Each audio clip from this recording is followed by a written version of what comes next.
Hello guys, welcome back to my channel. நான் உங்கள் அப்புக்குட்டி. எல்லாரும் சந்தோஷமாக இருப்பீங்கன்னு நினைக்கிறேன். தூத்துக்குடியில் 10ஆம் வகுப்பில் நல்ல மார்க் எடுத்திருக்காங்க. 12ஆம் வகுப்புலேயும் நல்ல மார்க் எடுப்பாங்க போல்.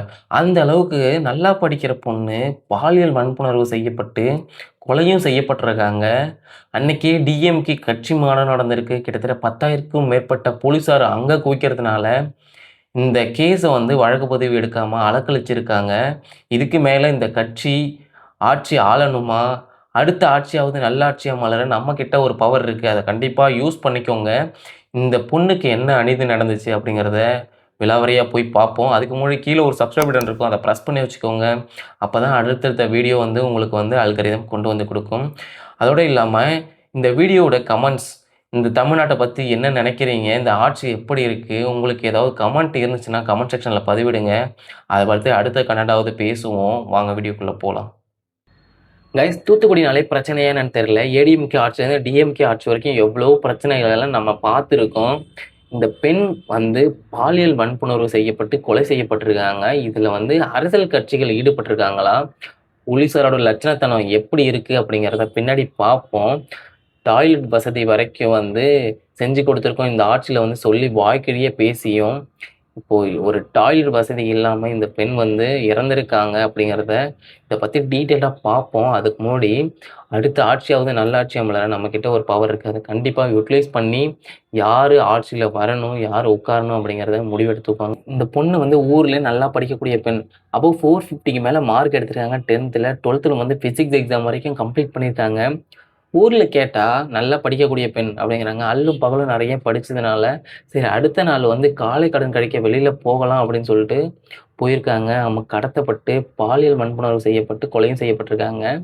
சரி தேடி கிடைக்காதனால காவல் நிலையத்துக்கு போயிட்டு புகார் அளிக்கலான்னு போனால் அங்கே அந்த கேஸை எடுக்கலை. இங்கே நாங்கள் எடுக்க மாட்டோம், நீங்கள் போயிட்டு மகளிர் காவல் நிலையத்தில் போயிட்டு கம்ப்ளைண்ட் பண்ணுங்க அப்படின்னு சொல்லியிருக்காங்க. அங்கே போய் பார்த்தா உங்கள் பொண்ணு யார் கூடயாவது ஓடி போயிருப்பாங்க, நல்லா போய் தேடுங்க, நீங்கள் ஏற்கனவே எவ்வளோ ஒரு மனநிலையில் இருப்பாங்க அப்படிங்கிறது தெரியும். மென்மேலும் ஒரு கொச்சத்தனமான வார்த்தைகள்லாம் யூஸ் பண்ணி மன உளைச்சலுக்கு ஆளாயிருக்காங்க. சரி என்ன பண்ணுறதுன்னு தெரியாமல் ஊர் மக்களே இறங்கி போராட்டம் பண்ண ஆரம்பிச்சிட்டாங்க. ஊர் மக்களே தேட ஆரம்பிச்சிட்டாங்க. 150 பேர் எல்லாரும் தேட ஆரம்பிச்சிருக்காங்க. தேடி ஒரு காட்டுக்குள்ளே கிடச்சிருக்காங்க, சடலமாக கிடச்சிருக்காங்க. அந்த அளவுக்கு துண்டு துண்டாக வெட்டப்பட்டிருக்காங்க. ஸ்க்ராட்ச் மார்க் நிறைய இருக்குது.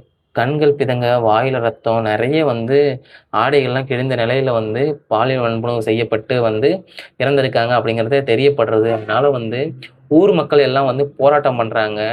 நான் பின்னாடியே சொல்லியிருப்பேன், அரசியல் கட்சிகளோட ஈடுபாடு இந்த இதில் எந்த அளவுக்கு இருக்குது, போலீஸோட லட்சணத்தனம் அப்படின்னு சொல்லிட்டு அதை பற்றி தான் பார்ப்போம். என்னென்னு பார்த்தீங்கன்னா, கடந்த 9ஆம் தேதி தான் டிஎம்கேவோட மாநாடு நடக்குது. கிட்டத்தட்ட 10,000க்கும் மேற்பட்ட போலீஸார்கள் அங்கே போனதுனால இங்கே தான் பற்றாக்குறை இருக்குது. அவங்க எப்படி அந்த கேஸ் எடுப்பாங்க, அவங்களும் ஸ்ட்ரெஸ் இல்லையா எப்படின்னு தெரியலங்க. ஒவ்வொருத்தரோட லட்சண போக்குனால தினம் தினம் நம்ம ஒவ்வொரு உயிர்களை பலிக்கிட்டு இருக்கோம். பெண்களோட பாதுகாப்பு தமிழ்நாட்டில் ஒரு பர்சன்ட் கூட இல்லை. இதுக்கு முன்னாடி எப்படி இருந்துன்னு தெரில, வர வர ரொம்பவே மோசமான நிலையில் தான் போயிட்டுருக்கு. இந்த கட்சிகளுக்கு இவ்வளோ போலீஸார் தேவையா? இதுக்கு முன்னாடி பார்த்துருப்போம், ஒரு சின்ன நிகழ்வில் கரூரில் ஒரு 40 பேர் இறந்துருக்காங்க அப்படின்னு சொல்லிட்டு.